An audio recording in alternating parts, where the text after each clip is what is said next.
So, me saying that you don't have a right to other people's money is something that's very obvious. It's very obvious. And the vast majority of people would agree. I do a lot of speaking engagements, and sometimes I speak at colleges, and I'll ask the audience, the students, sometimes professors as well, administration, to raise their hand if they believe that I have a right to go from the stage to their car, break into it, take whatever the hell I want up out of it, and they'll generally say, "No, that's wrong." You know what I mean? They'll, if I say, raise your hand if you believe that's right. None of them will raise their hand, and I'll say something basic like, "You have a right to, own private property or something like that." The whole entire place will raise their hand. But for whatever reason, when we apply this to government, that shit goes out of the window. And I don't think people really understand what they are implying when they advocate for government to do things, advocate for further taxation and things of that nature.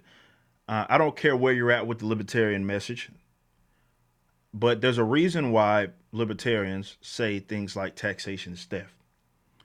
It is because no matter what kind of tax it is the state saying that they get a cut of that, of what is already yours, right? And if you don't give it to them, they will take it by way of force. If you defend, yourselves, you risk, being shot and killed by the agents of the state. But they'll imprison you. They'll do all kinds of shit in that regards. So, but that's like, for example, an income tax. That is a tax on people's income. This is why people call it theft. And you need to understand that certainly throughout this, let's say, election process, and you'll have Democrats who are always talking about, hey, we're going to spend money here, we're going to spend money there, free this, free that, free that. And they are operating with other people's money. Think about that. That's not their money that they're using. They're going to this is again why they're in $22 trillion worth of debt. They will spend money not only that they take from you, they'll print the shit out of thin air by way of the Federal Reserve, which not only sells off the assets of the unborn to the future population, but it also devalues your money in the process. So either way, they're taking from people, and it's not their money to begin with, and you don't have a right to that. So you get these statist socialist types who who think that they have a right to other people's money by saying that the government should pay for this, seemingly not understanding that the government is taking other people's money to pay for this shit. Money that, again, they don't have. They've already proven to you that they can't spend this shit efficiently. It's an impossible task. You have a geographical area with 300 plus million people. It's an impossible task for a handful of bureaucrats, a handful of politicians and lawmakers and such, try to congressmen to try to figure out budgets. You know what I mean? For a geographical area with that much amount of people, and so they've already proven that. So it's kind of odd that the alternative, seemingly, to anything, right? If they see somebody that's rich and has a lot of money, found a way to dodge taxes, which is a good thing.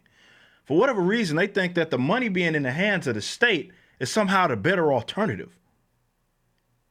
And they also treat wealth like it's a fixed pie, in which they act like the person having a lot of money, they're just hoarding it, and they don't, that's the reason why other people don't have money, right?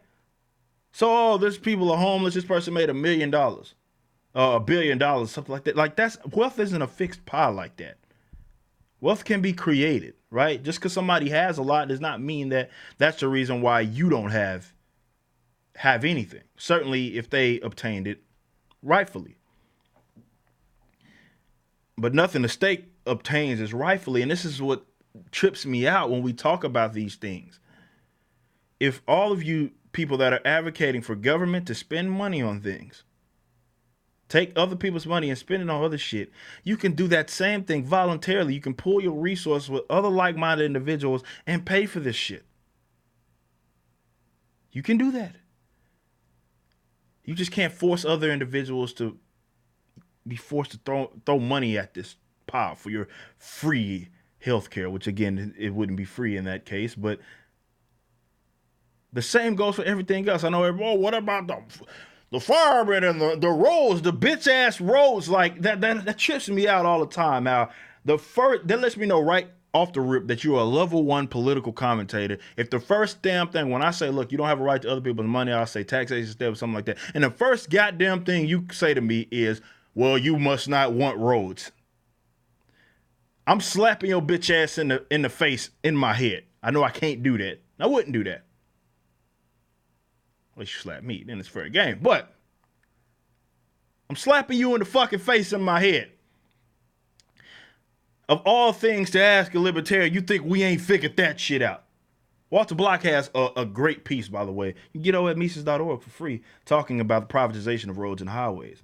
Certainly before income tax, even in America, they had roads. And again, I see all the time people on the internet bitching about roads all the time. Certainly the state doesn't seem to be doing a good job of fixing your roads, but hey, that's a whole different conversation. All I'm saying is that you don't have a right to other people's money. And on top of that, the things that you advocate that other people's money should be spent on, you can do that yourself. You just can't force other individuals to pay for it. So this is why I wish you guys would be honest. Statist socialists, Democrats, Republicans even. Would be honest and just say that you want to force people to fund your whimsical ideals. Not because you give a shit about the homeless and all of this other shit, or the kids. It's always the kids, right? You just want to force people to fund your nonsensical ideals. That's it. And with the government, you can do that. Because that's the one institution, when they do it, there's less pushback from it. If I or somebody else walked in your house, like I said at the beginning of this video, or broke into your car or something like that and stole from you, you'd think that was wrong. But when the state does the shit, it's like, well, I guess that's okay. It kills me, man. Each election cycle, people are bitching about the Democrats are bitching at each other, trying to argue essentially with each other on how to spend other motherfuckers' money. It's just insane when you break it down like that. And again, it'd be one thing if they were like, hey, man, we want to come up with this pool where we take care of everybody that contributed to the pool, plus other individuals that we want to take care of. They can do that shit right now. And hell, if people want to get taxed to death, they'd have more money to do that. But that's not what this shit is about. They're just doing this moral grandstanding, acting like they always do that, right? Oh, so-and-so made $1 billion. And then they do their math, right? You know, is what the fucking Keynesians love to do. Well, there's to rid the world of hunger, all you have to do is spend this much money that this person already has. Like, right? And it completely ignores the reality that the state right now is spending trillions of $3 trillion annually. And I thought if you took that $3 trillion and divided it up with your bullshit math, everybody will be taken care of. But they can't figure that out. So you mean to think that shit's going to just go away? They're going to be able to more so figure that shit out now? With an additional $1 billion that they stole from other people? Come on, man. They haven't proved that they can do that because they can't.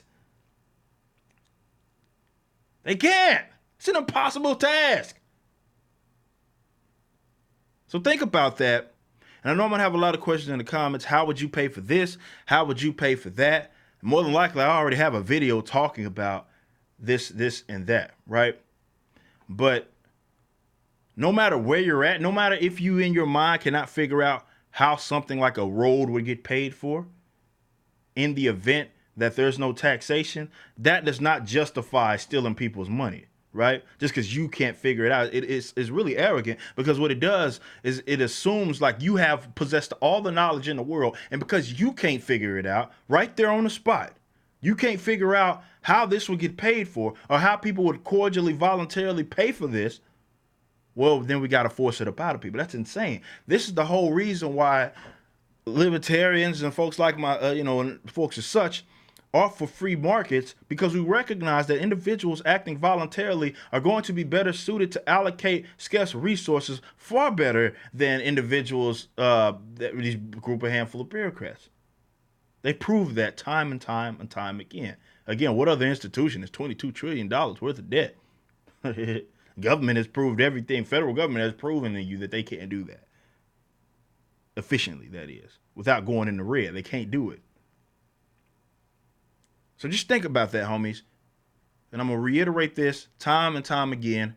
You do not have a right to other people's money. You would never maybe have a right to it if you, let's say, agree to some sort of transaction.